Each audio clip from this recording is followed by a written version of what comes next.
Good evening to you. Welcome to another episode of Elephant TV. Elephant TV is talking about the elephant in the room.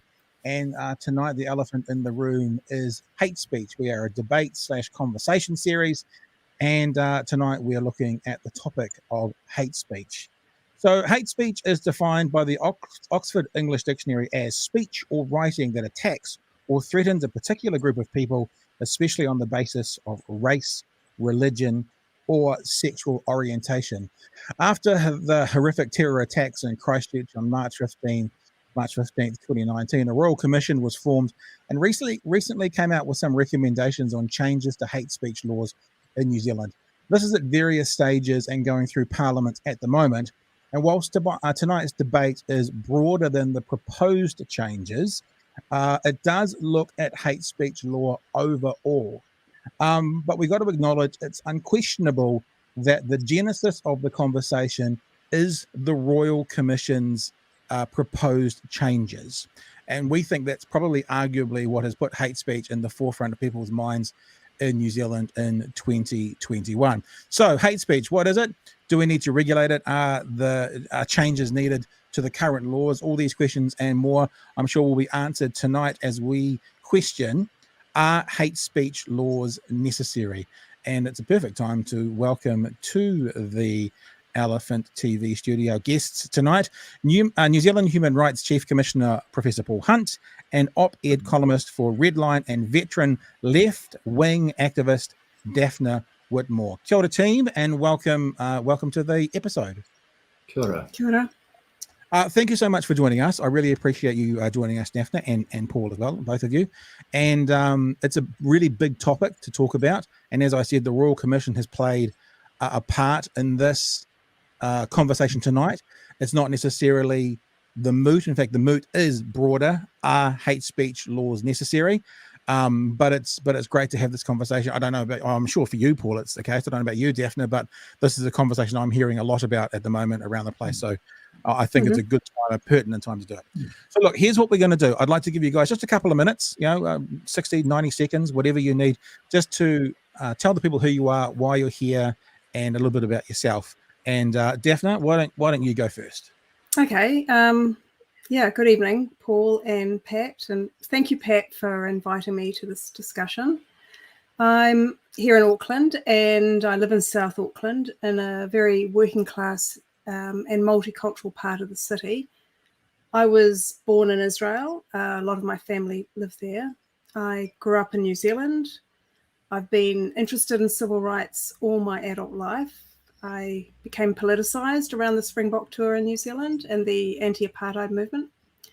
I've been involved in a variety of grassroots campaigns and solidarity work over the years.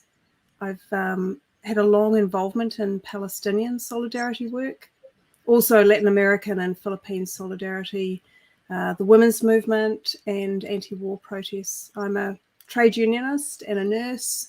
I'm an editor, as you said, and a writer for the Redline blog, which is primarily but not exclusively a Marxist perspective. So, this issue is an important one, and I'm looking forward to having a good discussion this evening.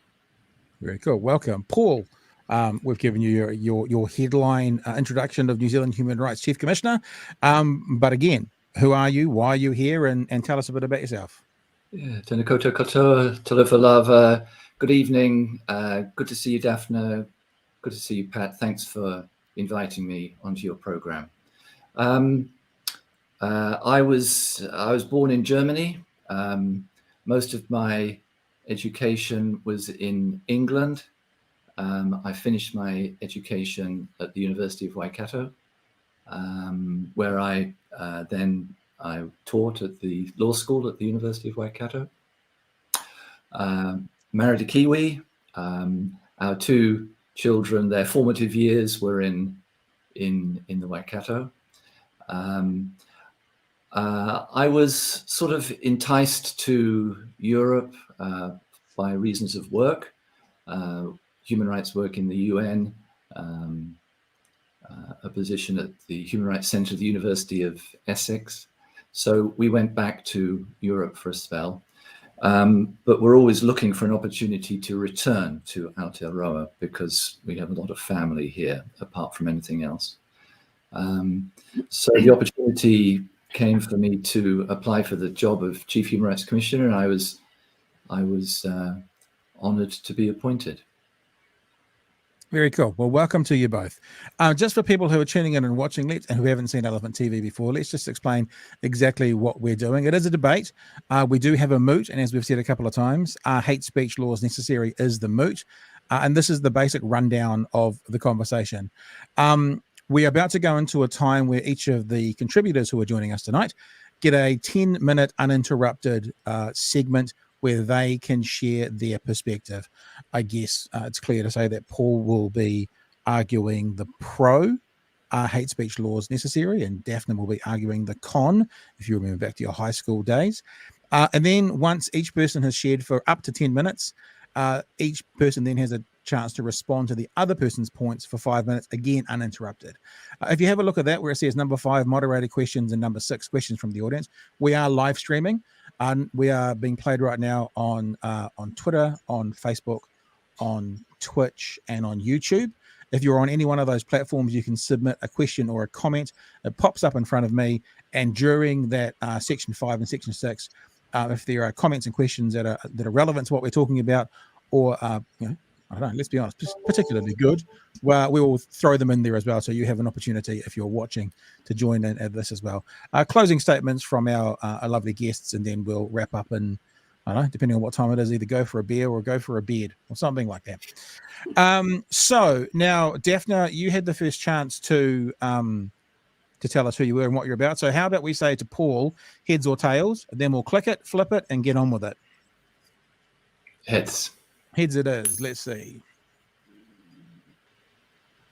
Don't they say tails never fails? Isn't that what you should say? Oh, that's right. It is tails. Daphna, that means you get the opportunity to choose. Would you like to go first, or would you like to go second? And that'll happen for both the 10-minute chat and the 5-minute response. Mm-hmm. Okay. Well, shall I kick it off then? You should kick it off. Happy to go first. So for people who are watching, I'm just getting out my phone here because a professional would have already done this to set up my my timer for 10 minutes. For people who are watching, myself and Paul will disappear from the screen.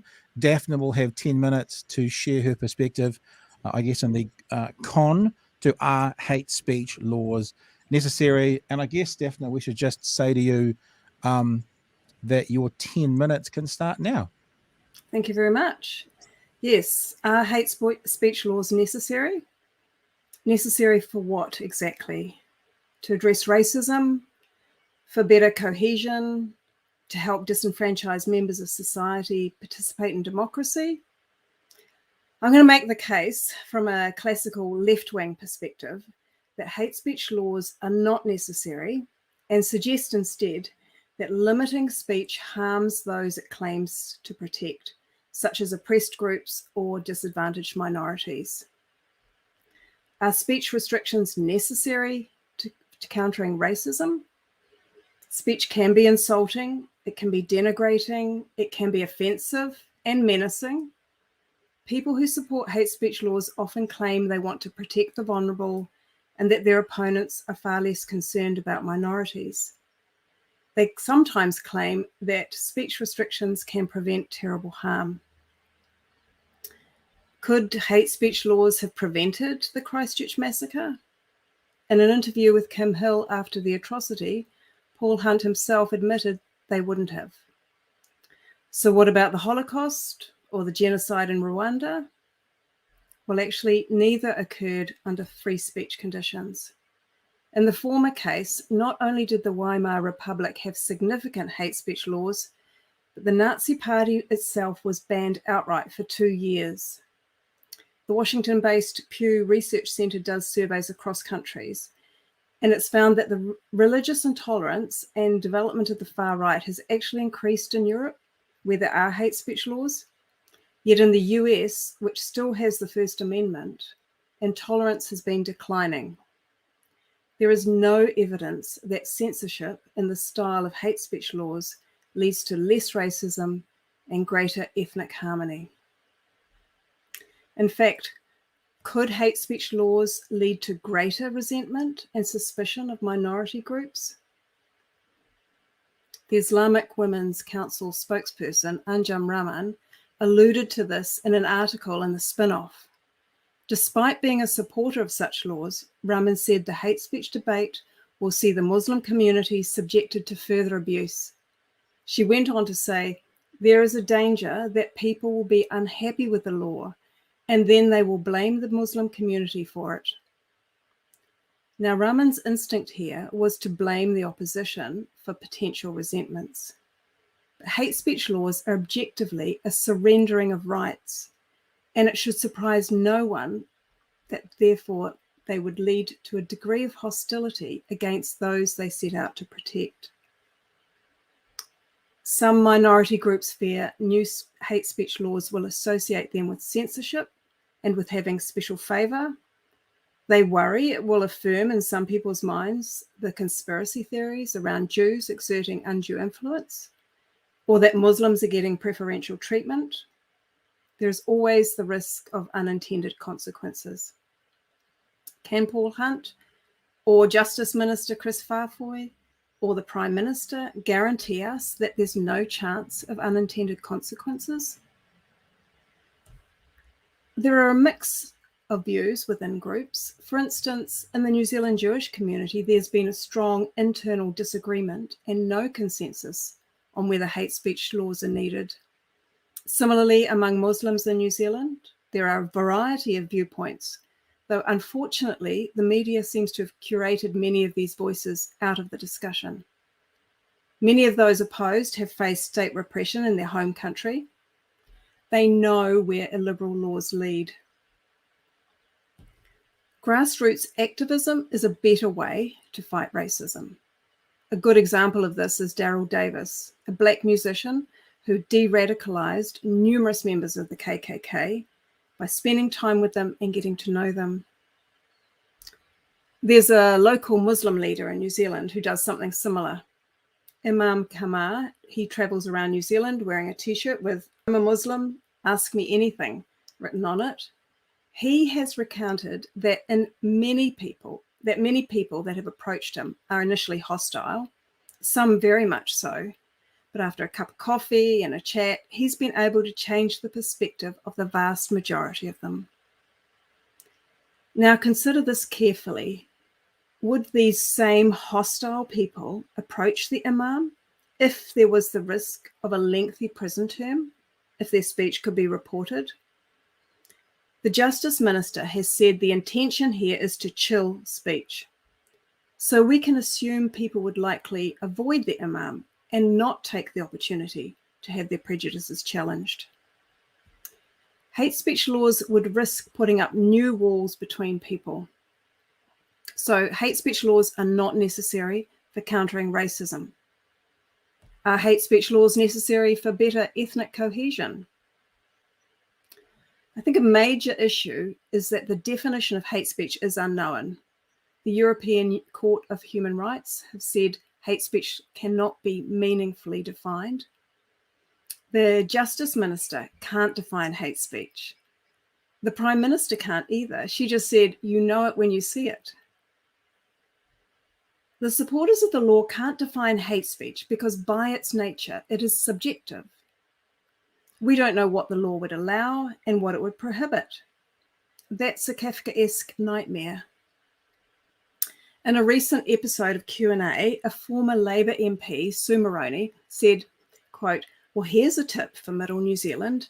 If you think that what you're about to do or say or tweet might actually be hate speech or might be captured by the law, don't do it and we'll all be better off. End of quote. What she's saying here is that where there is doubt, self-censor. Don't approach the Imam in the street despite his urging you to question him. With the stakes as high as they are, why engage? And understand, even if there is no prosecution, the police knocking at your door would be enough for most people to avoid discussions and avoid members of certain minority groups completely. This is the last thing we want if we are serious about ethnic harmony. We have to ask why the government is showing such cynicism towards multiculturalism. Why are we hearing now that for a diverse society to function, we all need our rights limited? This is a bourgeois policy totally divorced from the experience of living in diverse working class neighborhoods where different ethnic groups get along fine. So is it necessary for cohesion? No. It's potentially the antithesis of cohesion. What of the claim that they're necessary for better access to democracy? The argument that some groups are so meek and fragile that they need protection with hate speech laws is actually a form of soft bigotry. It assumes these groups lack the ability or the skills to defend themselves. So, why do we need free speech? Free speech is traditionally a left-wing position. The contemporary left, so stridently standing against it, is a very new phenomenon. Karl Marx wanted free speech for all because the freedom enjoyed by the state should be a universal right. Censorship always serves power. He believed in the marketplace of ideas. Of the free press, he said, quote, "It is a people's frank confession to itself. It is a spiritual mirror in which a people can see itself. And self-examination is the first condition of wisdom." End quote. So just to finish up, I want to ask, why then are we being told that censorship is necessary? The problem is hate speech laws focus on language as if words themselves oppress people. This is a diversion from the real causes of oppression. Injustice is a product of material relations in society. It's a postmodern distortion to see injustice as something that stems from ideas in people's heads. This is a distraction from class inequality, the one thing that capitalism will not and cannot dismantle. Thank you. There we go. Look at that. It comes in 9 minutes and 17 seconds. Legendary. Makes that Right. 10 minutes. You've been doing some timing on that, I see, Daphna, working it all I out. could have squeezed more in. Really, really interesting. Thank you very much for that. I really do appreciate it. We will just keep on trucking, Paul. And if you're good to go, then Yep. I'll just say to you, Paul Hunt, your 10 minutes starts now. Thanks, Daphna. Thanks, Pat. Let's get clear what hate speech isn't. Saying something offensive, hurting someone's feelings, upsetting someone is not hate speech. Some words might be morally wrong, but that doesn't make them hate speech. Saying something about someone's actions, what they do, is not hate speech. For example, if you say something seriously horrid about someone because they have double vaccinated or because they refuse to vaccinate, that's not hate speech. Also, a hate crime is not hate speech. So those are just a few very brief examples of what hate speech isn't. But why does hate speech matter? Why do all democracies regulate hate speech in one way or another, using one term or another, to one degree or another? There's abundant evidence that hate speech causes real damaging harm. Hate speech doesn't just cause offense. It doesn't just cause upset. Hate speech actually harms people. That's why it's often called harmful speech. So there's a lot of evidence that hate speech causes harm. Time is short. Here are a couple of very brief examples. In 2019, a heavyweight scientific study found, and I quote, "The victims of hateful speech experience psychological symptoms such as pain, fear, anxiety, nightmares, intrusive thoughts of intimidation and denigration." In 2018, a study found, and I quote, "Being affected by hate speech as a member of a targeted group is associated with significant emotional strain. The feeling of injustice, helplessness, anxiety, and threat can be listed amongst the psychological effects of hate speech."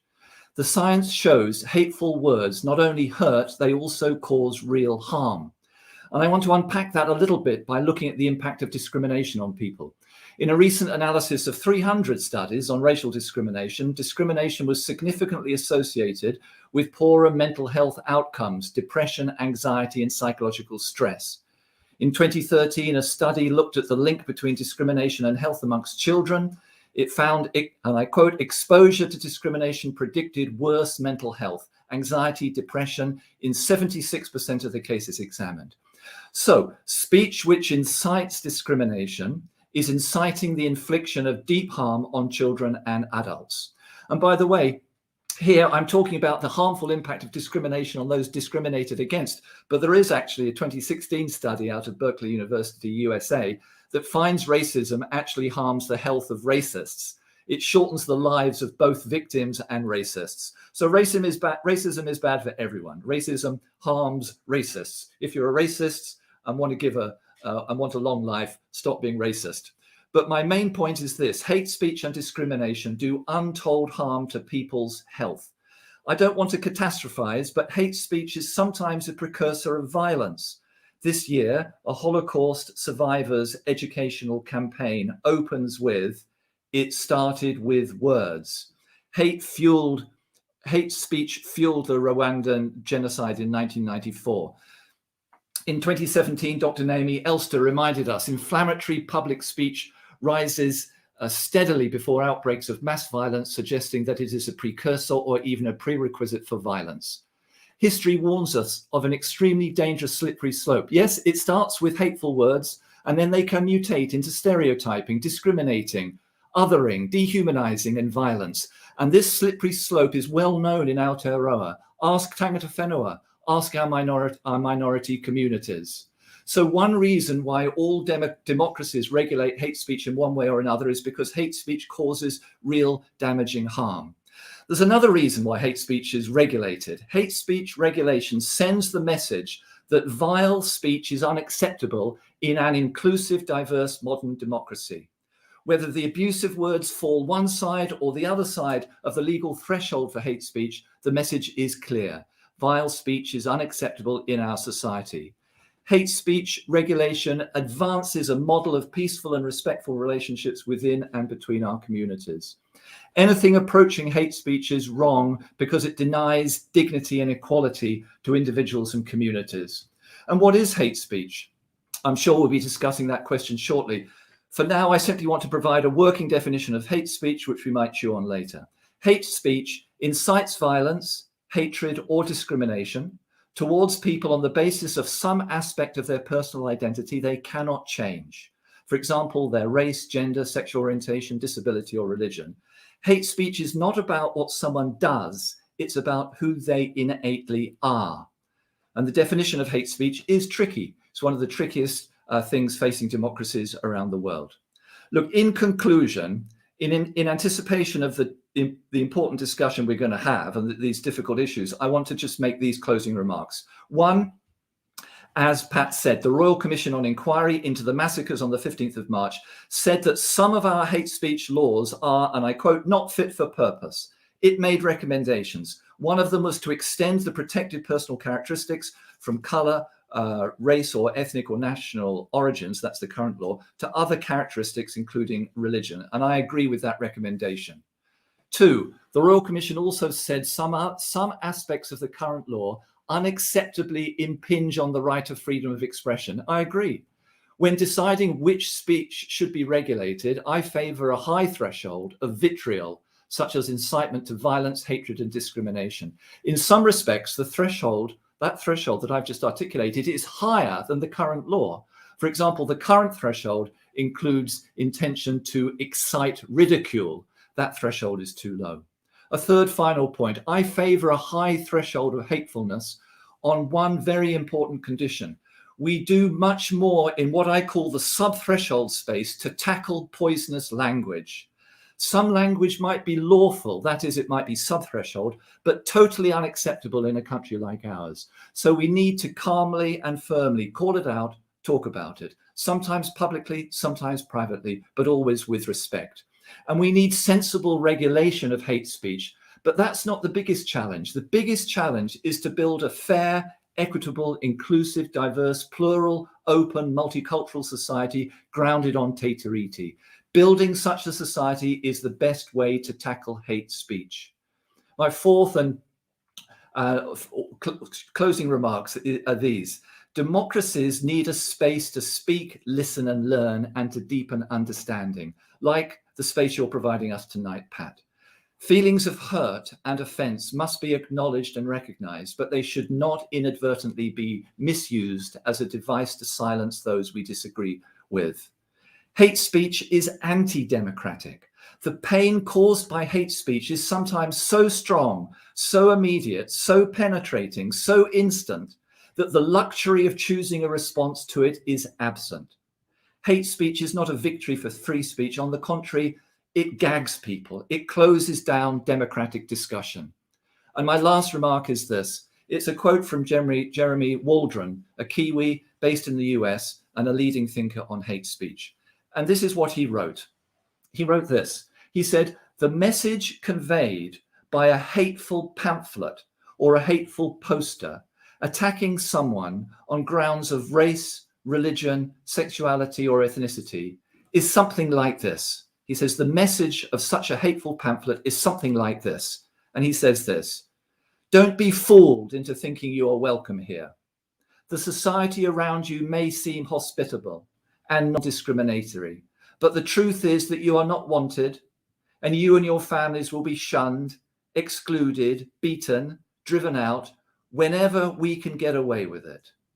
We may have to keep a low profile right now, but don't get too comfortable. Remember what has happened to you and your kind in the past. Be afraid." End of quote. So that's why I move that hate speech is regulated very cautiously, with a raft, accompanied by a raft of other measures. And we have to do what we all can to tackle abusive speech, whether it's lawful or unlawful. Kia ora. Thank you, Paul. I appreciate that. Now, let me just say as well, welcome back, Daphna, as well. I get to stop my clock again before the 10-minute. You guys are legends. Let me just say this as well. I was going to say this at the introduction and I didn't do it. For people in the chat, you're welcome to share your thoughts and views and obviously banter with one another. But Paul in particular is the New Zealand Human Rights Chief Commissioner. He's not a legislator. We talked about this, Daphna, Paul and myself beforehand. So what we're not going to do tonight is get into a conversation around what about this in the law? What about this in the law? What about this? Necessarily, because even though Paul is taking the pro position in this, as you just heard, he is not in Parliament, to make the law changes. So I just wanted to get that out there as well, that this is a conversation around hate speech. It's not necessarily a conversation, although it's going to be around the edges of the legislation that we're looking at right now. Is that okay, guys, to state that publicly like that? Sure. Cheers. Mm-hmm. All right. Now, Daphna, you're about to get 5 minutes to, I guess the technical word would be to rebut, but to respond to what Paul has said. And it'll be exactly the same for people who are watching, wondering about the timing. When the three of us pop back up on the screen like we just did, that gives the speaker a 60-second heads up as to the time is about to finish. So, Daphna, if you're good to go, then get my little phone here ready to push start. Your 5 minutes response starts now. Great, thank you. Well, I just want to pick up on a number of points. The point about the impact on health and the fact that perhaps speech could lead to discrimination. Well, I'd like to say we already have anti-discrimination laws in New Zealand. It's illegal to discriminate on the grounds of employment, housing, education. So those things are already illegal, and there are avenues for people to fight discrimination. I favour sort of ground up solutions from grassroots organisations. We've got trade unions defend workers' rights. We've got civil liberties groups. We've got migrant workers groups. We've got women's groups. So there are a lot of democratic avenues rather than having a state-imposed top-down solution to discrimination that when it manifests. The thing that is really worrying about hate speech laws is that, normally we criminalize actions, not thoughts. And hate speech laws are, they're typically very vaguely worded and very easily misused. I think, bigotry is definitely ugly, but it doesn't follow that bigoted words lead to people adopting bigoted ideas. Often, especially if you live in a sort of liberal society with, relatively developed economically, it doesn't follow that bigotry leads to people being won over to that idea. Often the reverse, often people are revolted by it. And of course, we've got speech that we can use against bigotry, and we can inspire people to change their views. The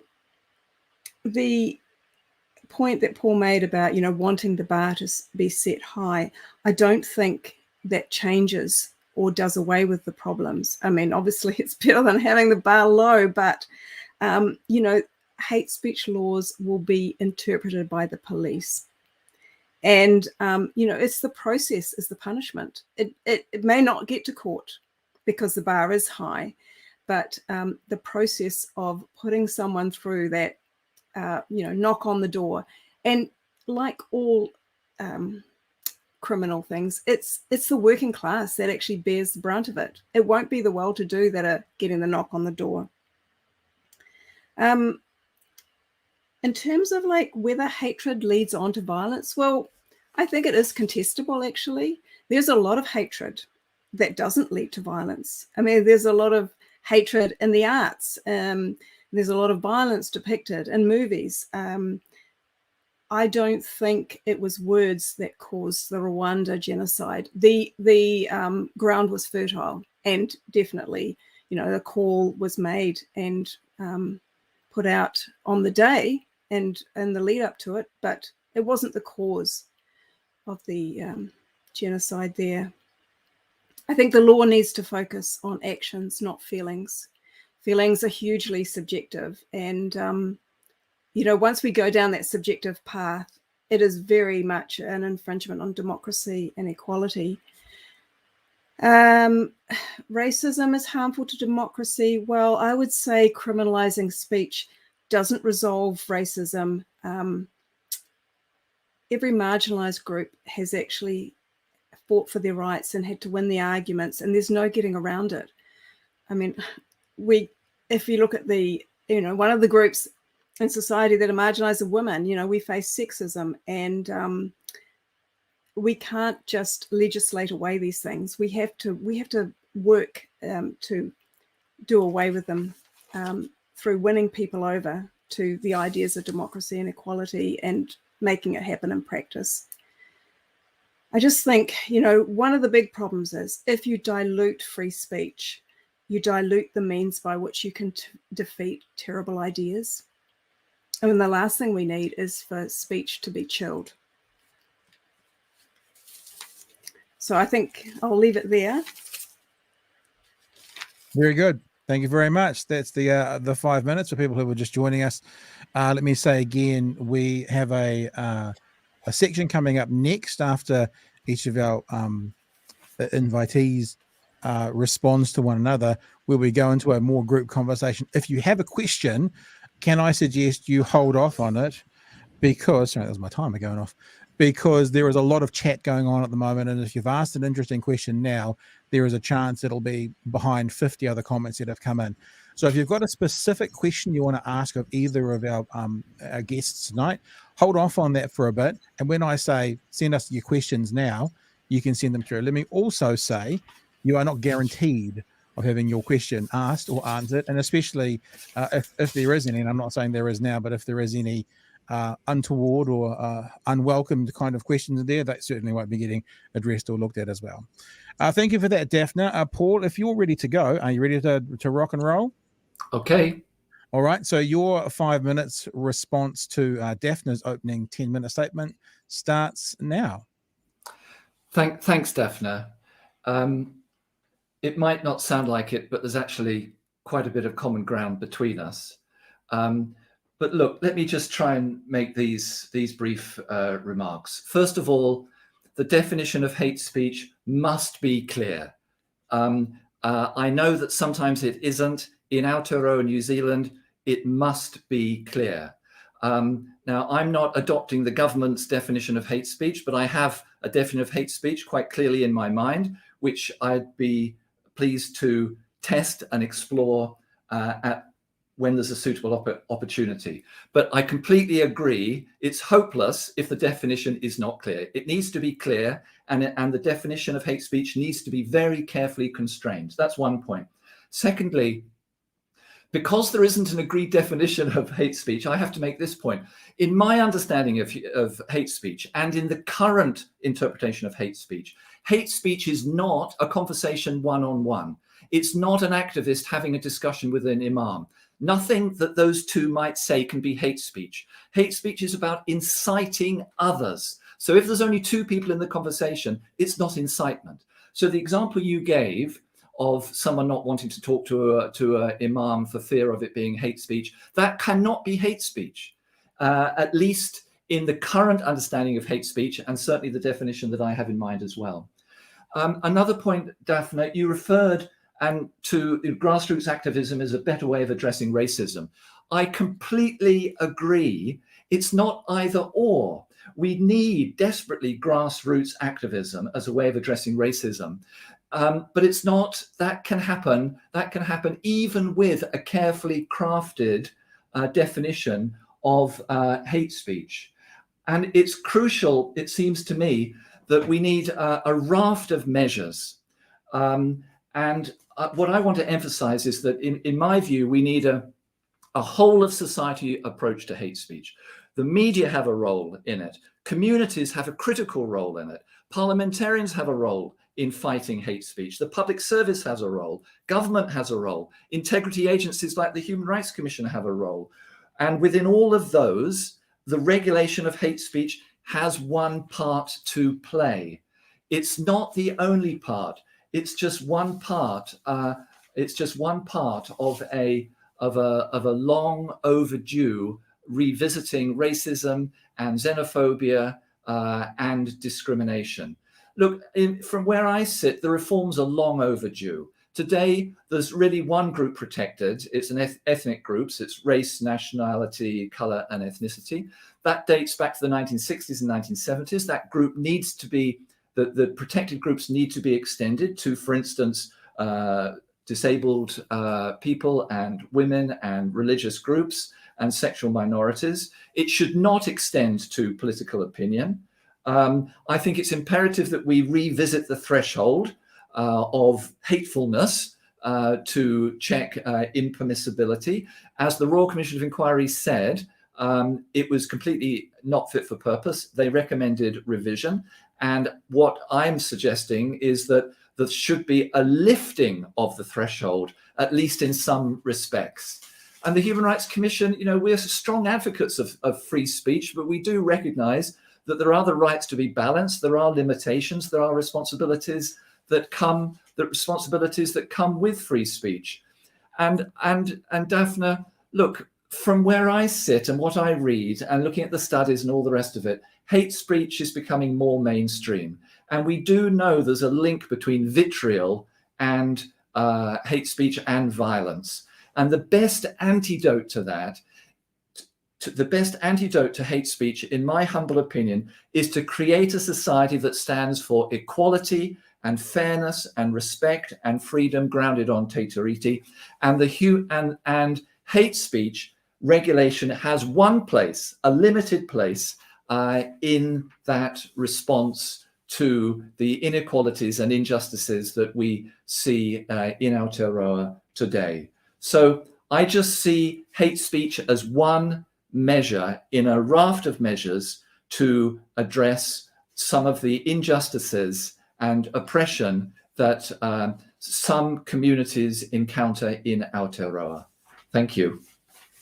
Very good. Gosh, I don't know if you guys have been practicing, but the timing tonight has been spectacular. I don't think I'm in these things that we're doing, I still have yet to say to somebody, all right, that's your time. So thank you for not making me be the, what do they call it? The bully pulpit or something like that. So this is the part of the conversation where we get to kind of have a bit of a chat about things. This is the part of the conversation where people can join in from the outside and ask questions in your various wherever you're watching right now. You can click on you can click on the chat, you can send a super chat, you can do what you want and get your questions through. Now, I'll say again, just because you ask a question or a comment doesn't mean it's going to be used. Some probably will, though, depending on how we go and how long we go. I'm interested to throw something to you, Daphna, because as Paul said that you guys are probably have more similarities, I'm paraphrasing, than maybe we're acknowledging. I did kind of think as I was listening to you both, it sounds like you both want some kind of utopia, maybe one where we're mature enough to regulate ourselves and we can do this ourselves, right? And the other one, which is, we can build a society using regulations that'll help us do it. It sounds like it's sort of either end of the utopian spectrum. Do you know what I mean? Like you're both wanting something that maybe the outcome is the same, but getting there a different way. Is that fair? Or when you heard Paul say that you guys are more similar than you think, what did you think? On the question of utopia, no, I'm too old now for that. I definitely did in the past, and I've become more cynical. But I see free speech as a foundational right. I don't see it as one of the rights that we need alongside other rights. I think they do all rest on that. And that's why I think it's really, really important that we don't chip away at that foundational right. We don't water it down. We have to really guard it jealously. Of course, there's agreement on, wanting equality, being opposed to discrimination, wanting to live in a good society, not wanting violence, wanting people to have every opportunity in life to, reach their talents. So, of course, there is common ground. But I just think we have to protect, vital principles really have to be guarded jealously. Should there be any limitations on speech, though? And two examples I think of straight away is, I used to work in radio and there was things that we couldn't say, or else there might be some kind of punitive, punishment awarded us, various words and stuff that you couldn't say. That's technically, a limitation on my speech as a radio host, but also something that's not hate speech, but like threatening the life of the Prime Minister, for example. I mean, they're all parts of speech. Should there be any limitations? Should there be any form of speech, with not necessarily as hate speech, but that should be have the potential of being criminalized? Well, I think those who are sort of free speech absolutists, or nearing it, we take a position that it's, if there's incitement to violence, if you're threatening violence, that's already illegal anyway. And of course, there are customs and norms. There's politeness, there's civility, there's cultural practice that goes on that's outside, doesn't need the law to regulate it.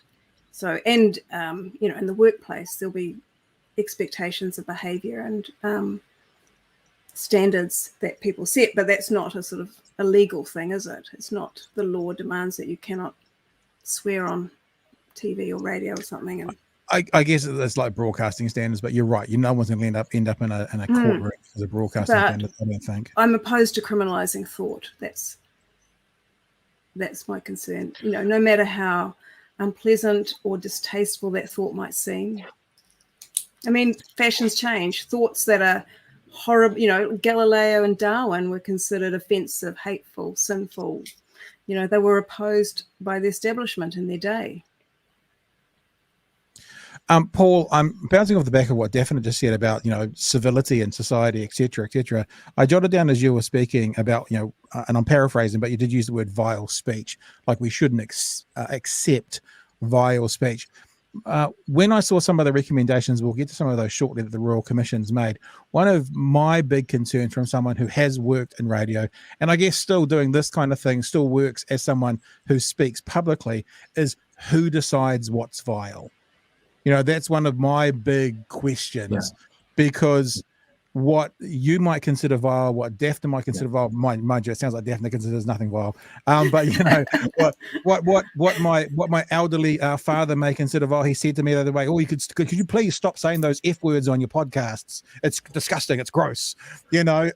Other people don't, and I mean, there's lots of news all over the world. If you look at the Dave Chappelle situation on Netflix, that some people consider some words, opinions, positions vile, that others don't. So this whole thing for me, my biggest area of concern in this conversation around, I guess, legislating any speech, but in this instance, hate speech, is who decides what that is. Yeah. You can respond to that. Thanks, Pat. Before I try and respond to that, just one quick point, if I may respond to Daphna just on one point, Pat. Is that okay? Yeah, go for it. Sorry, hang on, Paul. Sorry, I'll interrupt you for a second, because this is basically a round table. If you want to interact with each other and ask each other questions, go for it. Completely open and welcome to do that as well. So it's I'm not actually going to sort of joust with, this isn't a point that I'm jousting with Daphna. It's just a sort of a factual thing. The Royal Commission of Inquiry and the 15th of March massacres, it made recommendations in relation to criminal law and hate speech. But actually it said very little about the civil law in relation to hate speech. And most of my remarks are about the civil law. So at the moment, there is a civil law regulation. It's a civil law hate speech regulation, and it's really out of date. It's got its feet in the 1960s and 1970s, and it needs to be updated. So that's my focus. It's not so much the criminal law. There is that side of it, but it's the civil law that I'm particularly interested in. But going back to your question, Pat, yeah, look, maybe I wasn't sufficiently clear. I did use the word, I used it very carefully actually, about vile speech. What I'm trying to convey is that there needs to be a really careful definition of the threshold of hatefulness, which is unlawful and impermissible. And I'm talking about civil law at the moment, not criminal law, civil law. So we've got a threshold at the moment, and it needs to be revisited. But what I was trying to convey, Pat, is that even if there's some speech that it doesn't reach that threshold of civil unlawfulness, it could well be speech that is just kind of not cool in an inclusive, diverse, multicultural society. So you're not going to be penalizing it, so because it doesn't reach the threshold, but it's really not acceptable words in a multicultural society grounded on tateriti. So what the deal I've struck with myself, okay, is, okay, go for a high threshold of hatefulness, provided that there's more action in what I call the subthreshold space. That is where it's not hate speech because it doesn't reach the threshold, but it's really stuff that isn't conducive to a peaceful, harmonious society. So that's the deal, Pat, for better or for worse, that the position I take. Don't regulate hate speech, but with a light touch, provided, in other words, have a very high threshold, provided that in the subthreshold space, that all of society, that's the point that I tried to make earlier, all of society is engaged with confronting these vitriolic words, maybe privately one-on-one, maybe a workshop, maybe a seminar. That, I think, is where the action is. And that's, in my view, Daphna, that's where your grassroots activism, you said, is a better way of addressing racism. That is absolutely crucial in that sub-threshold space. But we do differ on this, Daphna. I do think that we do need some important symbolic threshold, which is, in my view, should be very high, which says this behavior, these words are really unacceptable, inconsistent with dignity and equality of everybody in Aotearoa. So to go back, and then I'll stop, Pat. When I used the word vile, I was actually talking about lawful, unacceptable speech. Right. That media has to call out, community activists have to call out, community leaders have to call out, parliamentarians have to call out, and so forth and so on. So, Daphna, I'll throw it to you in a second, because obviously Paul kind of addressed you in there, so you're welcome to respond. But just so I'm clear, and so people who are watching are clear, when I hear the word civil law, I think kind of citizen to citizen, like person A is taking person B to the Human Rights Commission, as opposed to the Crown prosecuting person A. Is that, just for clarity, is that what we're talking about? Yeah, it's essentially, yes, Pat. But if I could, as briefly as I can I elaborate a tiny bit? So Sure. the civil law regulation would give rise to possibly mediation between the parties to try and sort out what happened. It could be, and there could be some sort of mediated resolution without it going any higher than that. Civil law is also, a few cases could be taken to the Human Rights Court. It's not strictly a Human Rights Court, it's the Human Rights Review Tribunal. So a few cases could go to the Human Rights Review Tribunal. That's all civil. So where there could be some compensation, there could be a requirement to have some training, there could be an apology. It's all civil law, okay? But it's within a mediation process within the Human Rights Commission, and possibly going up to a legal process to the Human Rights Review Tribunal. So there's that. Yeah. And then also, and there have only been 2 cases in the last, Lord knows how many years, 50 years or something. Occasionally, there are cases going to the criminal courts, and there have been 2 in the last 30, 40 years. That's all. So, and I think only one conviction, from my understanding. I think that's correct. Yes. So frankly, my colleagues in the Human Rights Commission might not agree with me, but I'm more interested in the civil law hate speech regulation. It does need some criminal law as a backstop, but civil law regulation of hate speech. But even more than that, what I'm saying is, Pat, that in a way, even if it doesn't get to the level of civil law regulation, there can still be, because the standard is so high, the level, the threshold is so high, the speech can still be so ghastly that I'm sure the 3 of us would be uncomfortable and want something to be done about it. So Daphna, I'm still bringing you in. Don't panic. A couple of things, just because of that same thought before you jumped in there as well, is when we talk about the level being very high, there's still someone or something that's going to make that decision. And of course, even if it is very high for one person, it may not be high for another. So it's sort of, it's still the same thing. And also, when you're saying words or phrases or words in particular that are not cool in society, it feels like we're sort of already doing that without legislation. And I think about, for example, the N word, or I think about, for example, the F word for the gay community.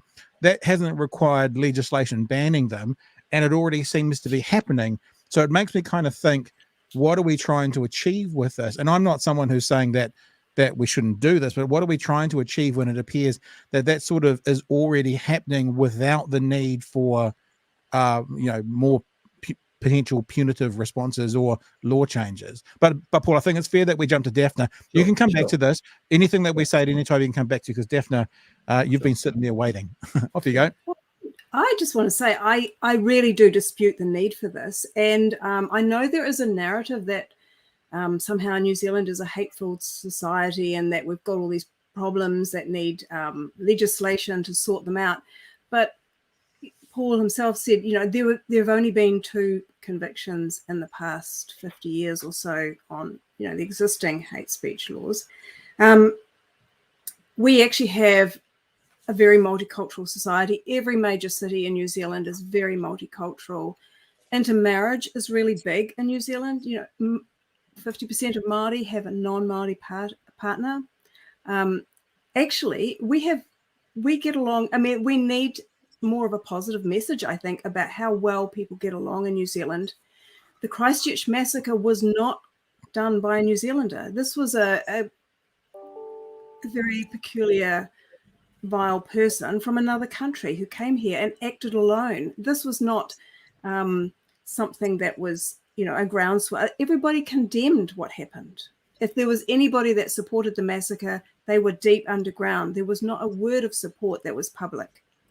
And I think the narrative that we've got some terrible ethnic tension that needs people to police the speech of the masses is it's actually destructive. Well, Pat, shall I respond to that, or yeah, go for it. I'm just leaving you space if you want to respond to it. Yeah. Well, Daphna, I'm sure in incredible good faith, both of us, we've just got completely different realities. And what I hear. Look, I understand all my privileges. Okay. My ethnicity, my sexuality, my class, my gender, all the rest of it. Okay. But I listen as carefully as I can to communities, and I'm hearing from a lot of communities that they are being subjected to, some of them are being subjected to terrible abuse.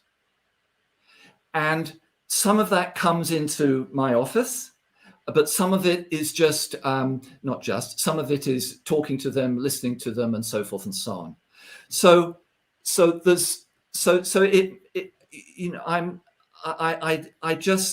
I'm honestly conveying what I hear, that the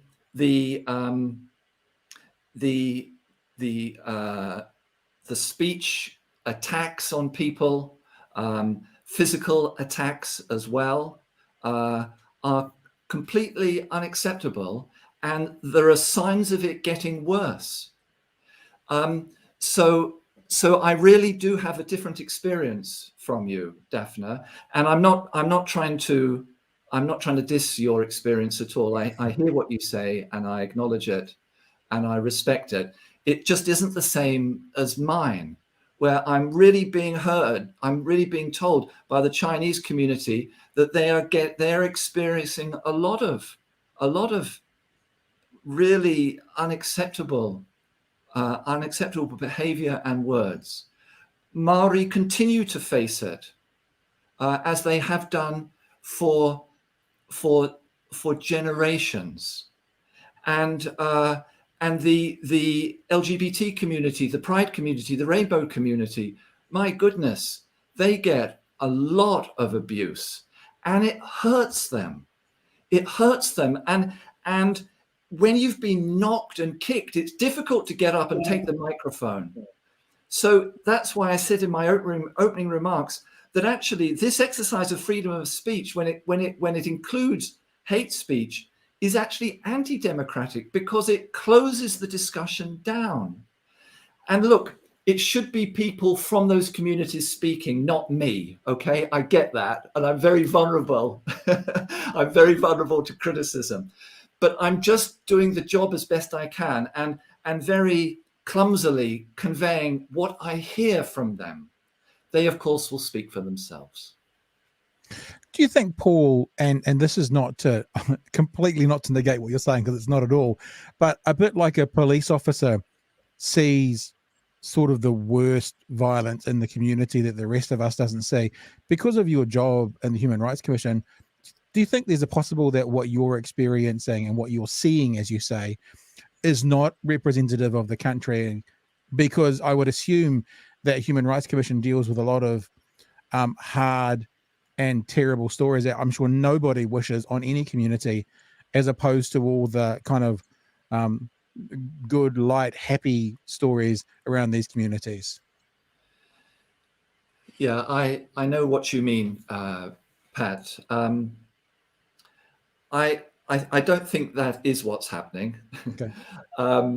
I think that because of my position, I see the reality, and because of the numerous meetings we have with community groups, that's when I hear it. And in our data where we get complaints, they go up and down, but some of those trajectories are really worrying. So I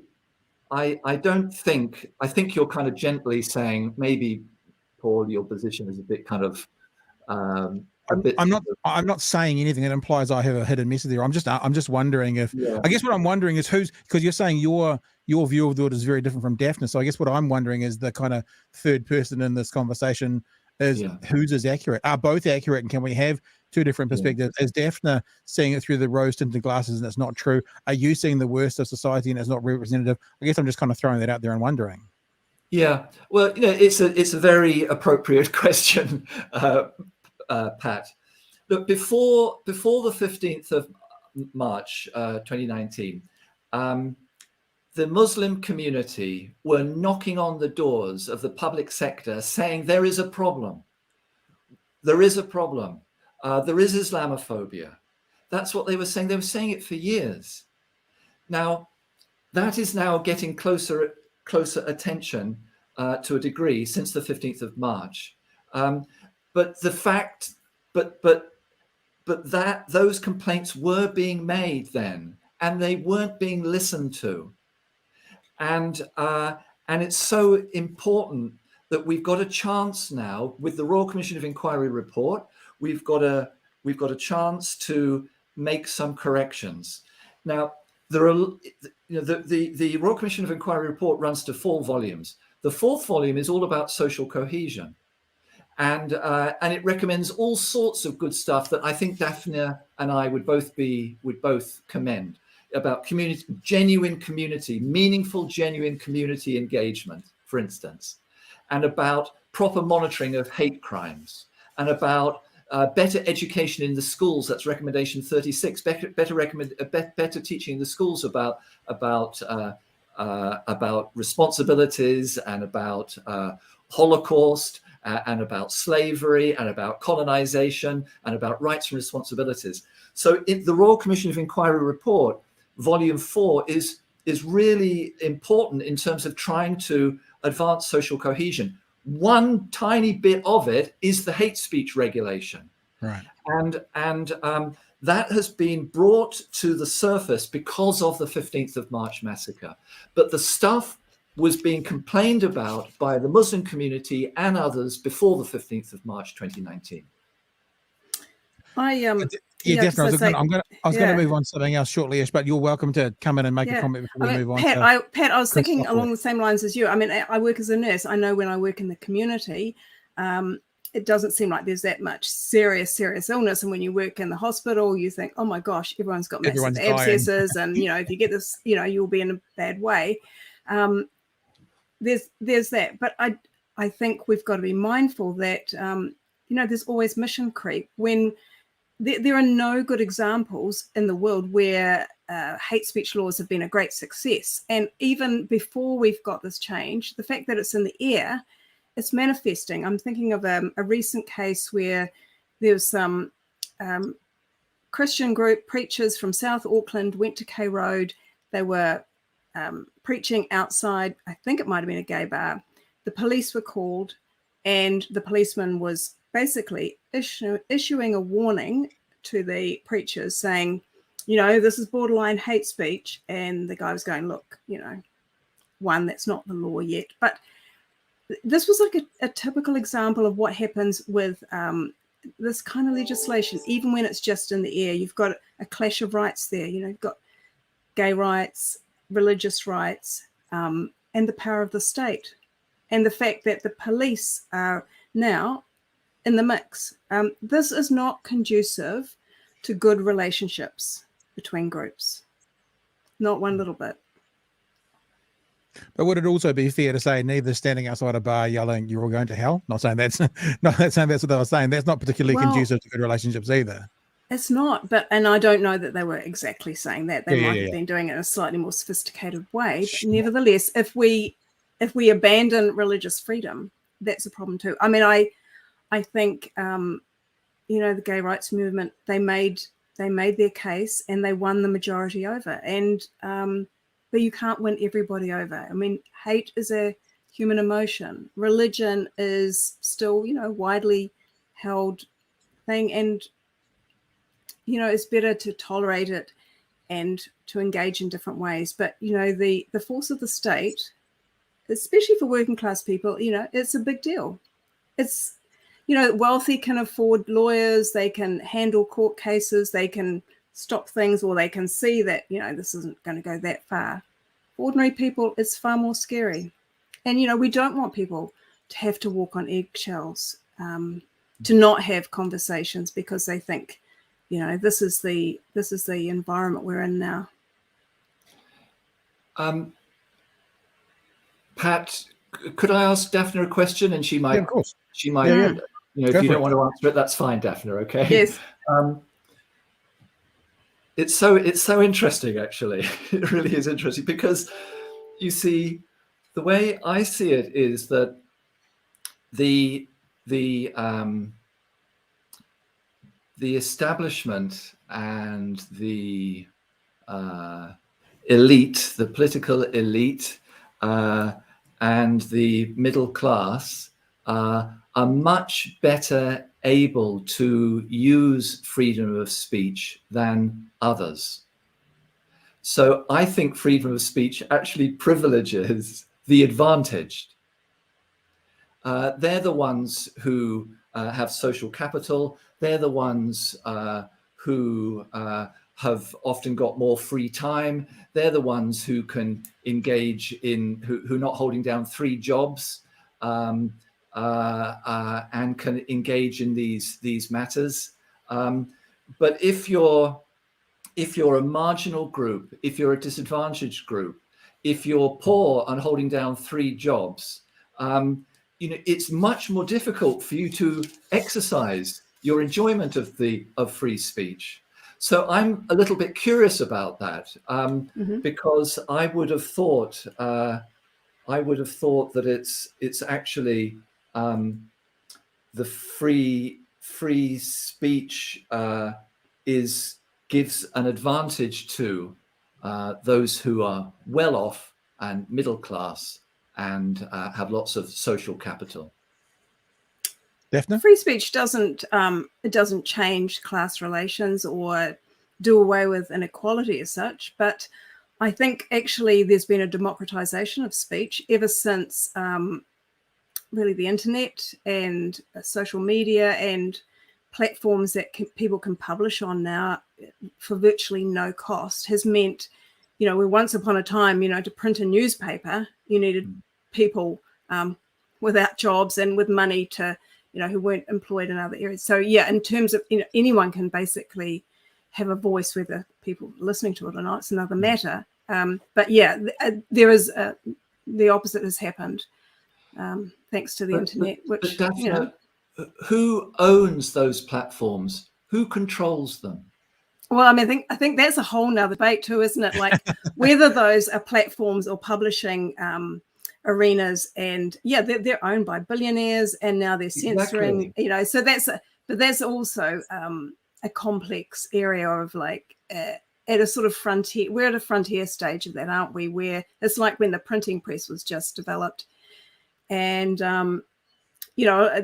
it was a wild west for a while, and then culture developed around publishing. So I think that's a separate thing, but we don't help the marginalized by narrowing what is acceptable speech. And I think it's a contest of ideas. We the price we pay is too great if we start to say, the state will determine what you can and can't say and how you can say it. I mean, a lot of working class people, if you haven't been to university, you don't, although a lot of working class people go to university now, but if you haven't been to university, you don't know how to, what's the latest terminology and how do you phrase things that are acceptable. And, speech is a lot more raw in working class neighborhoods and in working class jobs. When you say it's a lot more raw, Daphna, do you mean like literal the words that are being used are rawer? That's those words might offend mind other their people. P's and Q's quite as much. Yeah, right. Okay. Yeah, it's richer, Yeah. better often, or worse. It just is. There's a beautiful poem, I think it's beautiful, by a working class poet called Chris McGlade, and it's called The Right to Hate, which he points out is rather like the right to love. And he goes on about how it's really contempt of the working class to police speech. And he lists a variety of things he feels, they have the right to hate and they want to express it. I'd like to talk a little bit about the proposed changes in a second, but I just thought, Daphna, because you've taken the position of are hate speech laws necessary, what you're basically saying is no. The way the legislation is currently written, are you opposed to that as well? Or, I mean, let's be honest with the people who are viewing, this kind of started around the Royal Commission. So we were trying to find a moot to start with that was more tailored to the Royal Commission, and it was a bit hard to nail it down. So we spread it a little bit. But in an ideal world, Daphne, would you want to get rid of the current legislation around hate speech, or are you comfortable with those restrictions? It doesn't appear to be impinging particularly, like, if, 2 prosecutions in 50 years. So it's probably, I mean, I'm not a lawyer, but I would say there's a lot of law on the books that probably could go, if it's sort of disused, you could cull it perhaps, but it's not that there's a demand from the ground up saying, we need to get rid of whatever exists. I mean, it's just not really. But I guess there are a lot of laws that just don't feature in people's lives. They're just. But what I hear Paul saying is there is a demand. So that's probably part of the difference. Paul, am I correct? Paul, you're saying there is a demand for changes. They're the people you're hearing from. They're the communities you're telling us about. So that seems to be I like to try and find in these conversations where we're on the same page. And I think we're all on the same page that we don't want horrible things to happen to anyone. We don't want hateful words to be thrown at anyone. We don't want anyone to have hate crimes or hate speech used against them, whatever hate speech is. And we still haven't established that, have we? I mean, some people say hate speech is speech you hate. It's that subjective, isn't it? I read the dictionary definition at the start. I think that's probably the point to start from. So I like to try and find where we're in agreement, but it seems where we're not, where you two are not in agreement is one of you is saying, Daphna, I'm being flippant on purpose, but things are fine. We don't need anything. And Paul, you're saying things are a bit of a struggle out there. For some people, we really need changes. Would it be fair to say that that's probably one of the big differences in this conversation? Yeah. I'm not saying things are fine, actually. I think there's inequality, there's discrimination, and there are problems to fix in society. I don't think undermining free speech at all is helpful. I think free speech is the key. It's the underpinning of all the freedoms that people want. It doesn't give you freedom, but it is absolutely the tool you need, to be able to express all the range of things it is to be human. So would that be fair for me to assume, Daphna, what you're kind of saying is there are these problems out there. There are these horrific people saying horrible things about groups that are inciting hate towards them, but we basically have to live with that because of the importance of free speech? Or do you have, I guess what Paul's doing, and I'm paraphrasing, correct me if I'm wrong, Paul, is his position is attempting to provide a solution to those problems. Are you just saying those problems are here, we have to live with it, there's nothing we can do about it? No, I'm saying where there are problems, we can counteract it with better speech, with looking at the underlying causes. I mean, we need speech for all of those things. If we're not allowed to, if people start to feel like, cannot really examine that, cannot really go there, we're in trouble. Mm.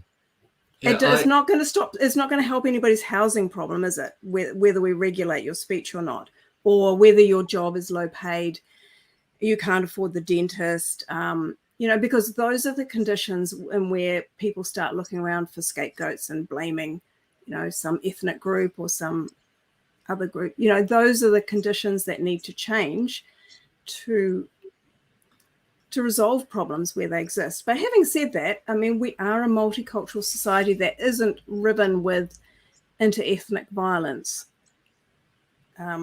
Like I said, there's a lot of intermarriage in New Zealand. There are a lot of mixing. We work side by side.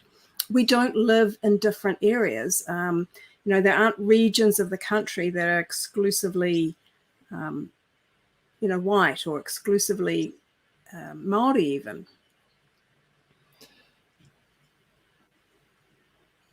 I mean, yeah, I saw some of the demonstrating recently, and frankly, I was quite shocked by some of it. Some of the chanting, some of the placards, It was extremely, some of it, not all of it. Okay, there were lots of people on these demonstrations who were not doing what I'm about to describe. Okay, but there was an ugly side, a dimension to the demonstration that I saw, and it was a bit scary. It was a minority. Okay, so please, I'm not wrapping everybody up in the same category. So there's something. I'm sorry to say it, and maybe it's because of my job, but I'm sorry to say that there is what I see is in this wonderful country, there are some really profound structural problems which need to be addressed. And I think we'll agree on that, Daphna. I wondered if I could ask you a question. Could I ask, are you in favor of the provisions, civil law provisions, against discrimination on the grounds of, say, sex? Are you against those provisions? And you're against the civil provisions against discrimination? No. As I've said, there already are laws against discrimination. Yeah. Okay, so you and I both share that position. We think there should be laws that are against discrimination on the grounds of religion and sex and sexual minorities and so forth. So you see, so what I find difficult to grasp is that if you agree that there should be such provisions in place, then it seems to me it's if you've got people inciting discrimination, that can't be right. We know that discrimination hurts people. It really you're the health professional, not me, but there's lots of evidence that discrimination hurts people, and discrimination is impermissible in civil law. So I think that the logic is, if it's impermissible in civil law because discrimination inflicts pain and harm, then equally inciting people to discrimination should also be against the civil law. I'm not talking about sending people to prison. I'm talking about the civil law. So discrimination is impermissible in civil law. It seems to me it's quite logical that incitement to discriminate should also be against the civil law. Daphna? I think it's a terribly subjective and very difficult, and we haven't got a nice definition yet, even though an hour has gone by and more. And I would also like to acknowledge that we've made headway around, the position of women, for instance, is nothing like it was 100 years ago. We are doing well. We've got much more to do, but I do not see that criminalizing or penalizing people through the legal system is actually going to help very much. I thought we wanted to move away from incarceration and for hauling up people before the courts. I mean, the courts have already got a massive backlog, and I just do not see that this is the way forward.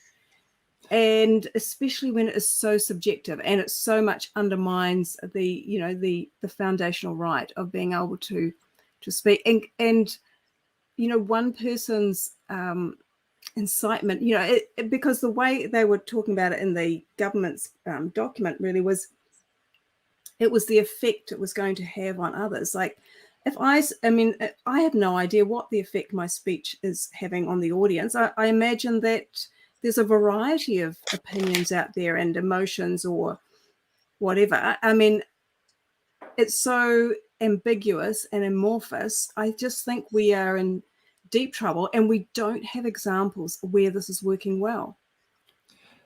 So I think I know what Paul's going to say. He's going to say he wasn't talking about the criminalizing of it. He was going to talk about the civil side of it, because that's what I've heard several times.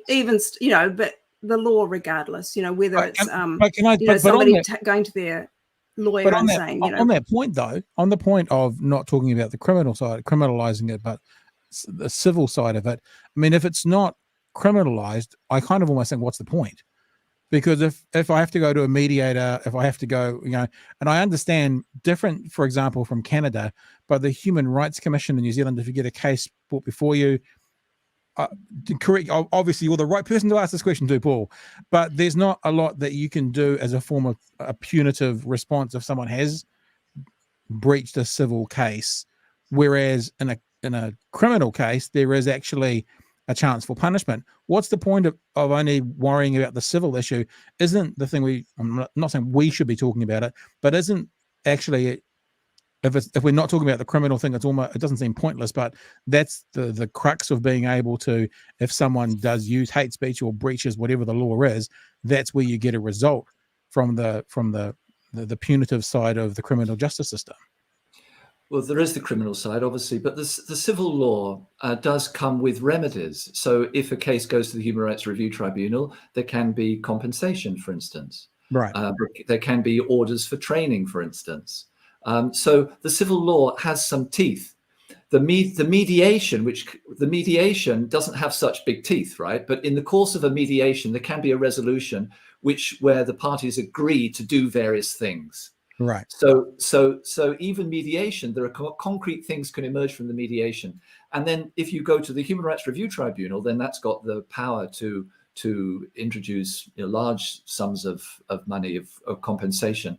But Pat, could I just say something, please? Daphne, you said there wasn't a definition yet on the table of hate speech. Actually, I did offer one, but it was I called it a working definition. Hate speech incites violence, hatred, or discrimination towards people on the basis of some aspect of their personal identity they cannot change. For instance, race, gender, sexual orientation, disability, or religion. So importantly, it's the definition that I'm tendering. It's not about what someone does. It's about inciting violence, hatred, or discrimination, inciting that on the basis of something that they are, some innate personal characteristic, their sexuality or their gender or whatever. Let me ask a question about that, Paul, because I actually jotted that down when you were talking to come to at some stage. Yeah. Look, I'm a in my 40s, Caucasian male, bit of a buff head, don't understand it too much. But when you're talking about part of their personal identity that they cannot change, and then you include gender, for example, I thought we were currently living in a world where people could change gender. We're going to do a debate on the birth certificate bill in the first week of December here in elephantTV. But if it needs to be concrete and absolute, how can that class be considered within this realms when it is something that can be changed? People change genders. Some people who are non-binary flip from one to another in the space of a short period of time. Some people become a gender and then they become another gender after a certain period of time. Is that still something within this conversation that's classed as something that cannot change? Well, it's something innate. I used the word innate. So it's something innate in them, and some things innately can change. Yes, issues of sexuality and gender expression would be included in what I'm suggesting, and including religion and disability as well, but excluding political opinion. Don't like going down that road. But could I just? I don't. This might not work, Pat. So you'll just interrupt me if it doesn't work. Look. So you have with that definition, then you've got to ask yourself a number of things before you can get to hate speech. So first of all, is the victim an individual? If the victim's an individual, it's not court. We're talking about groups. That's the first hurdle. Okay. Second hurdle is the victim one of the vulnerable groups listed? So a religious community, a disabled person. It's got to be one of the protected people. So that's the second hurdle you have to get over. Thirdly, there has to be incitement. So if it's just the community activists talking to the imam, that can't be incitement because there's no one else in the room, right? If it's just two of them, it can't be incitement. You've got to be able to it be inciting someone. So it's got to be, it can't be one person, it's got to be a group, it's got to be a protected group. There's got to be some incitement.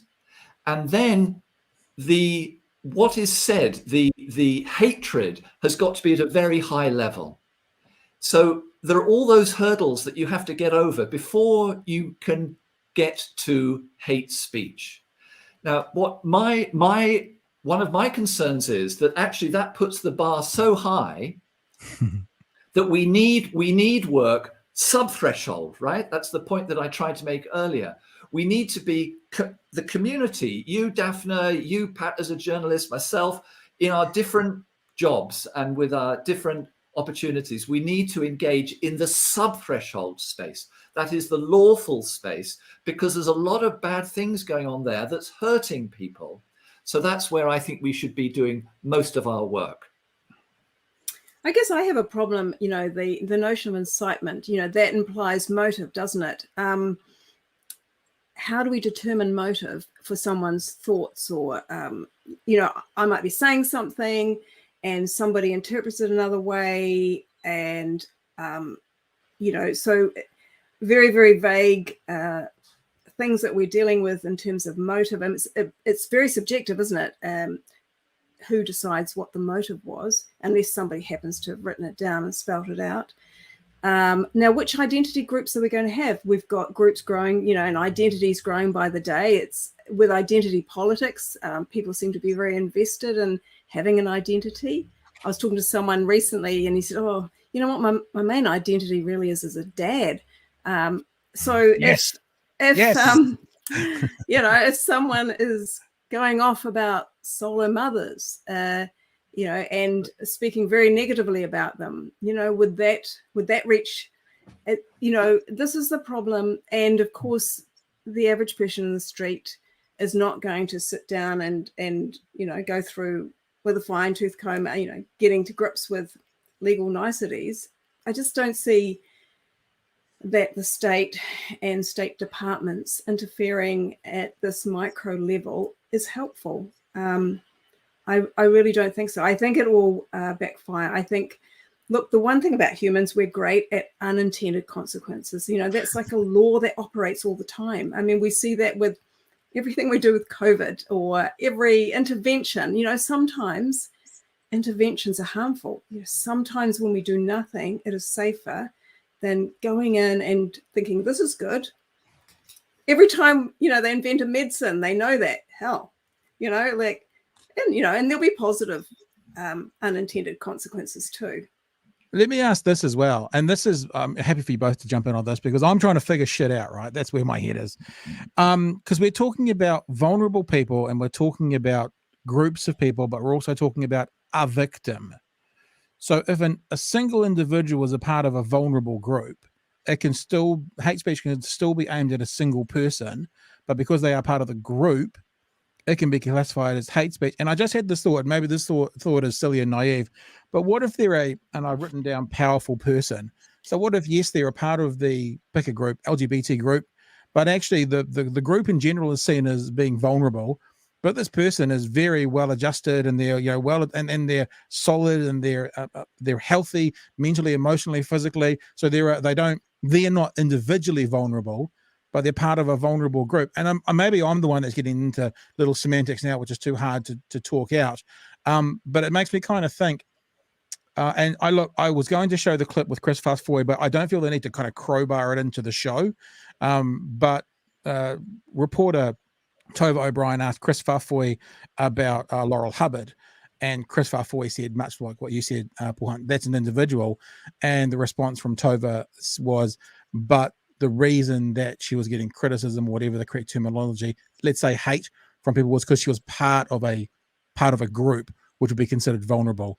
I guess I'll throw this to you, Paul, first. How do you don't have the answers, you're not the legislator, but I'm interested, as I said, from my side of things, I'm worried about who sets the bar, who decides what's hate speech, where the levels are. And these are the things, when I saw that Chris Fafoi clip, and please go and look it up yourself, look up The Nation, Chris Fafoi, Tova O'Brien, watch it for yourself. I'm not going to play it now. I don't feel the need to crowbar it in. Is that the Justice Minister, I wanted to have answers to make me go, oh, so, if I'm doing 60 in a 50 zone, I'm speeding, I've broken the law. It's a very clear measure. When the Minister Fafo was like, I'm being silly now, but kind of going, well, I don't know, maybe, yeah, well, whatever. I'm not sure, maybe depends. The police, maybe not. That made me kind of think, holy mackerel, this is just a consultation period. No one's making this law yet, but I want to know some more definitive answers before I'd be, comfortable to go, sweet as, let's get on board with that. Paul, any thoughts? Yeah, I agree. That wasn't the minister's best interview. And we need definitions. I agree with Daphna's point about that. We need definitions. I mean, I've offered one, partly for the purposes of discussion, right? But I've offered one, which I think is a credible one.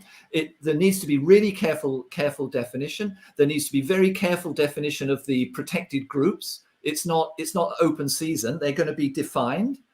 They're essentially the ones that are in Section 21 of the Human Rights Act. Essentially, that's what it is. At the moment, you see, the people who are protected, there are 4 groups that are protected, largely around race. And the idea is that in the same way as the Section 21 of the Human Rights Act has got extended the groups that are protected from discrimination, then equally those groups should be protected from hate speech. That's the idea. That's the logic behind it. Yeah. So, but you're quite right, Daphna. We need to be very careful about the protected groups. I think there's a lot of clarity about that, actually. If you already look at the Human Rights Act, it needs some finessing. That's one point. We need a careful definition of what constitutes hate speech. And there can be objective standards, which there are at the moment, and then you can have a subjective element as well. Lawyers, courts and tribunals and decision makers are making those calculations all the time. But I completely agree with you, Pat and Daphna, that we need clarity on those definitions. But there's I think Daphna, you don't accept, but and that's totally fine, right? But I just want to make this point again. It seems to me that having a statement of some speech that is really beyond the pale, that is an important symbol for a society. And that then we can all work in order to redress that hate speech, whether it's horrible speech falling below the threshold or whether it's hate speech that goes above the threshold. But there's something symbolically powerful about saying, in our society, you can't say that. Just as you can't discriminate, neither should you be able to incite discrimination. I think it's well, I just going back to your definition, you've included religious groups. I mean, I would contest that religious groups are vulnerable. I mean, religious groups, religious institutions are often the most powerful in societies, as some may be vulnerable, some may be fringe. There's a huge variability. There's variability within groups, of course. These groups are not monoliths at all. That's true. Yeah. And then, we're thinking back to the notion of incitement and the motivation, that is assumed. Because there may be an action taken or a supposed incitement, and the speaker is made responsible for that. Well, this is a bit like, I'll give you an example of John Lennon's murderer cited The Catcher in the Rye as his manifesto. I mean, this is how absurd it can be, that people are being held responsible for somebody else's subjective thought processes. I don't see it's helpful. I don't think it will move things forward. I think, I agree. It would be a symbolic message, but I don't think it's a good message. I think it's going to narrow us down. It's not going to do us any good culturally.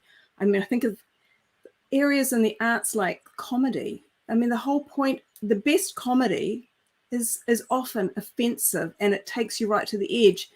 It challenges you. It goes beyond, well past where you're comfortable. It attacks you personally, can attack your identity, and if it's done well, it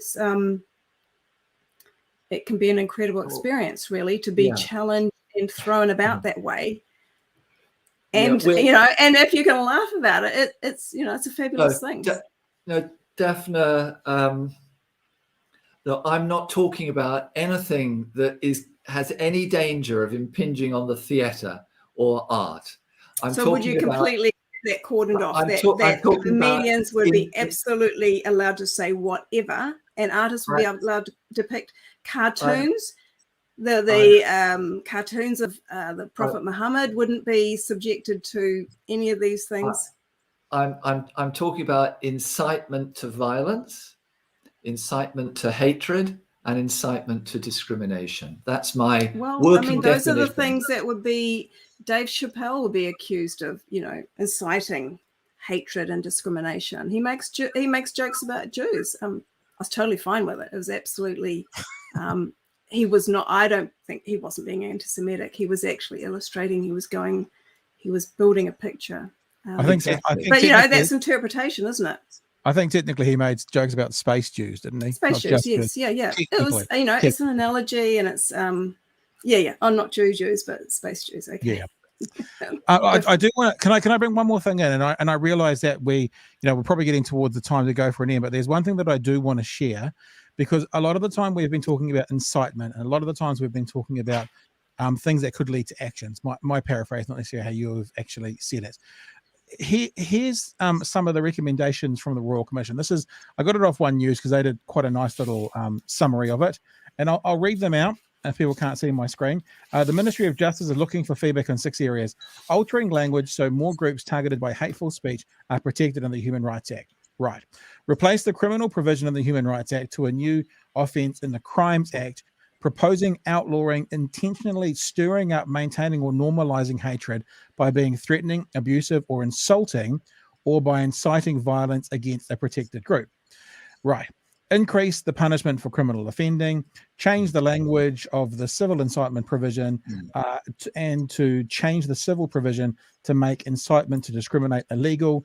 This would be in terms of inciting others to discriminate against a protected group, and to add protections for discrimination against trans, gender diverse, and intersex people in the Human Rights Act. Now, here's my question about all of this. Not that anyone here is a legislator. This one here, right? This part here. Replace the criminal provision of the Human Rights Act to a new offence in the Crimes Act, proposing outlaw intentionally, my dyslexia kicking in. I'm a minority as well, I'm dyslexic. Intentionally stirring up, maintaining, or normalizing hatred by being threatening, right? That could be, towards, a physical attack. Abusive, that doesn't seem to be something that necessarily would lead to, a physical harm, or insulting.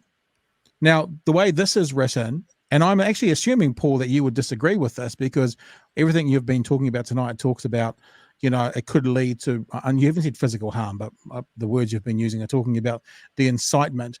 These words here, being threatening, okay, that could be inciting, no question, because that's physical. But abusive or insulting, to me, seems to be words that are just words. If I insult you, even if I insult you on a race-based issue or something, one of the protected classes, according to this, this is just the discussion document, so this is not law.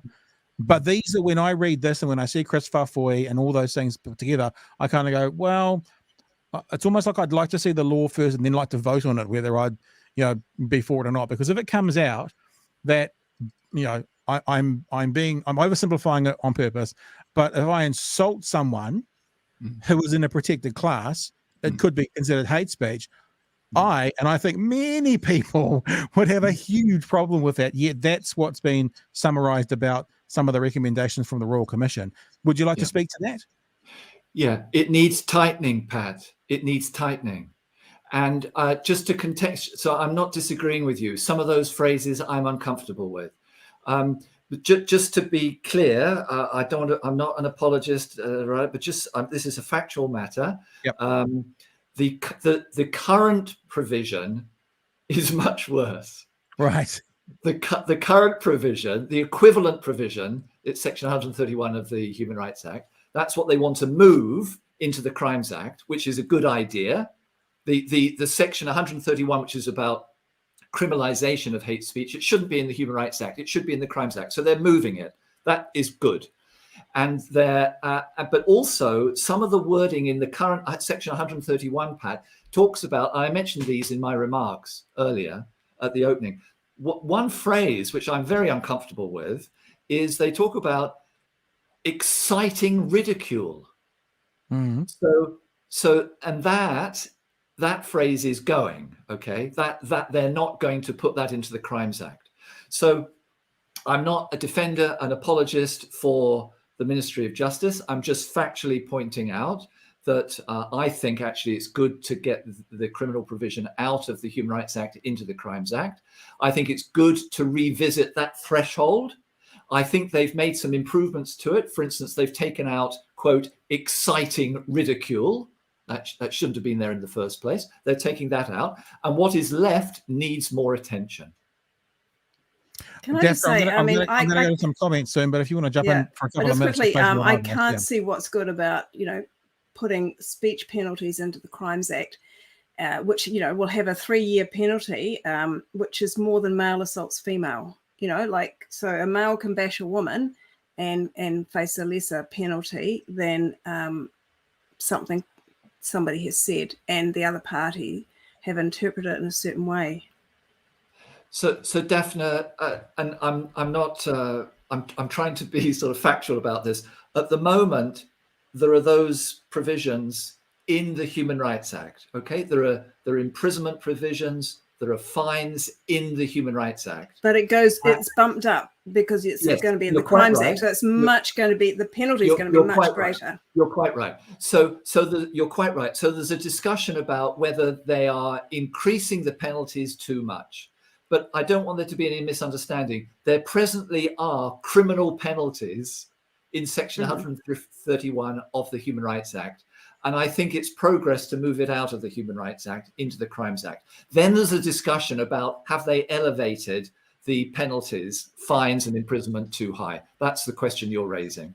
Let's have a look at a few comments, and I don't apologize for people coming in because we've been busy and it's been good. But if you've got a real specific question, and remember, Paul is not a legislator, so we're not going to ask Paul about legislative questions. I know lots of you wanting to see that happen. Get it in there now. But a few things that have been coming, these are more just comments, and you guys are welcome to comment on these comments if you want. Dane says free speech exists for the benefit of minorities and the poor. He says that he disagreed with you on that one, Paul. I didn't bring that up specifically because he disagreed with you, but that's what Dane said. Stephen said, the road to hell is paved with good intentions. We have a perfect right to hate people and to tell them what we do. Katrina says the poor and low educated are often the ones who say wrong and abusive things because they don't have the narrative skills to express themselves in a more sophisticated way. And Crazy Old World says free speech is being stifled through the fear of being called out or cancelled for simply expressing what you, as an individual, think or feel about the issue. I'm just going to scroll to the bottom of these comments, see if there are any specific questions. If you guys want to talk to any of those, you're more than welcome. If not, well, needless to say, I agree with them. I suppose, obviously, there are some misunderstandings for which I take responsibility. I've been insufficiently clear. I suppose that one of the points I've been trying to convey is that I'm hearing a lot from disadvantaged individuals and groups that they are hurting badly with the hate speech to which they are being subjected. That's what I'm hearing. Take it or leave it, but it's my job to relay that. And I'm not. Of course, everybody should enjoy freedom of speech. There are some limits to it. In all democracies, including the United States, has limits to the articulation of some views. So, of course, middle class will enjoy freedom of speech. And there are lots of disadvantaged people who are being subjected to hate speech just now. There are, to be honest with you, there are a ton more things in there but I think what we'll leave the comments with is from Aza. I don't know where Aza is in the world, but Aza says, I quite like waking up and seeing a debate worth watching. So that's a nice little message from Aza. Don't know where Aza is. I suspect probably in Europe somewhere if they're just waking up. I feel like it's a good time to wrap. And this is a part of the debate where we will once again give you guys a couple of minutes, sort of unfettered, uninterrupted. It's not necessarily a timed period, but I'm thinking sort of 2 minutes, if that's okay with both of you, just to wrap up and to share any. I mean, we've had a big conversation, and lots of things have been raised within this conversation. And I guess what I'm saying, you've got 2 minutes to sort of reflect on this conversation, and if you want to share anything else, now would be the time. Now, when we started, Daphna, you were the first person to share who you were and why you're here, to say g'day. So Paul will give you the kind of first chance to wrap up. As I say, wrapping up, feeling free to share about anything that has come out of tonight, anything you might want to clarify before we sign off for the night. And I thank you as our participant. So I'll bring you up on the full screen. We'll come back in a couple of minutes, or if you finish before that, we'll be back before that. So over to you, Paul. Thank you, Daphna, and thank you, Pat. As I said in my opening remarks, we need democratic spaces like this in our dynamic democracy. I guess I want to emphasize and underscore that the way I see of addressing hate speech is by addressing the underlying determinants of hate speech, by community engagement, by having better teaching in our schools around rights and responsibilities and so forth. There's by having a public sector that is much more inclusive and diverse. We need a whole raft of things. Amongst them, one contribution is getting the hate speech right. And at the moment, it is not right, as the Royal Commission of Inquiry finalised. So hate speech is just one part of a complicated package. And I guess I want to close with two quotes. One is it's not so much a quote, it's the sort of playground bravado that we've probably all heard, which is sticks and stones will break my bones, but words will never hurt me. It's wonderfully defiant, but it's not true. There is now a lot of scientific evidence that words hurt, they cause damage, and it's therefore imperative that we take these hate speech very seriously. Of course, it needs careful definition. I completely get that. My last point is, it's a quote to end, and it's a quote from Isaiah Berlin, who's one of the great liberal philosophers in the 20th century. And he said this, it's very short. He said, both liberty and equality are among the primary goals pursued by human beings through many centuries. And then this is the bit that I want to emphasize. But total liberty for wolves is death to the lambs. Total liberty of the powerful, the gifted, is not compatible with the rights to a decent existence of the weak and the less gifted. And that's why we need a high level threshold of hate speech. Otherwise, the liberty of wolves will lead to the death to the lambs. Shalom, salam alaikum, tenakoto katoa, kia ora, namaste, talofa lava. Thank you very much. Did you get Buller? You might have missed out Buller and all that lot. I'm not sure. I thank you, Paul. Thank you very much. Just stay there for a couple of minutes while we give Daphna her chance to wrap, and then we'll all sign off together, and I'll go upstairs and see if my puppy has eaten the couch or has actually left it alone, which would be good to know. All right. So Daphna, same again. We'll come back in 2 minutes, couple of minutes to yourself, general wrap up, and you can share any thoughts about tonight, anything that you want to clear up, any clarification, and a couple of minutes for you basically starts now. Okay, thank you. I want to leave you with a story, a true story. A woman I know, a writer, tweeted a joke in response to a man who had just insulted her on the platform. The joke featured some violent imagery, but it also featured absurdist imagery, and it could not have possibly been taken seriously. Now, this woman had been in the crosshairs of activists for quite a while for the views that she held, and many of them conspired. You could see them actively doing this openly on Twitter to call the police on her, to report what they were mischaracterizing as a genuine threat. They were encouraging each other to call the police. Well, the police did visit her, sparking off a lengthy process that came at some personal expense to her and was only just resolved in her favor. Now, the activists who reported her did so knowing they were misrepresenting her. So it follows they knew they were wasting police time.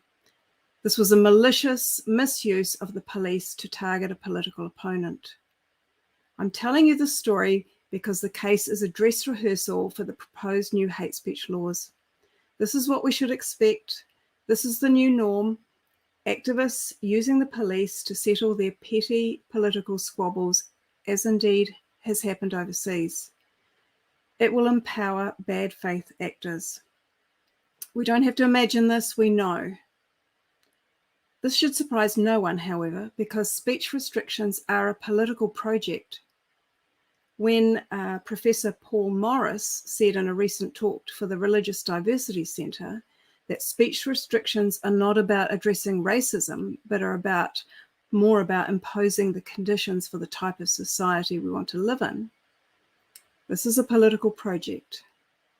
Morris, and I would suggest all the supporters of such laws, don't trust the working classes to create culture from the ground up.